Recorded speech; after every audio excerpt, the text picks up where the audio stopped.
Hi friends, welcome to PBK options trader.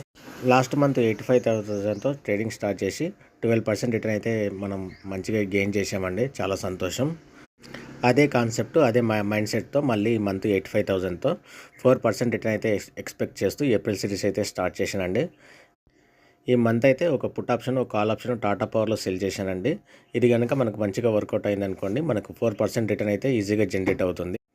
మార్కెట్లో ఎక్కువగా option sellers మాత్రమే మనకు ఎక్కువ కాలం మార్కెట్లో సస్టైన్ అవుతారు. వాళ్ళకు కంటిన్యూగా రిటర్న్స్ వస్తూ ఉంటాయండి.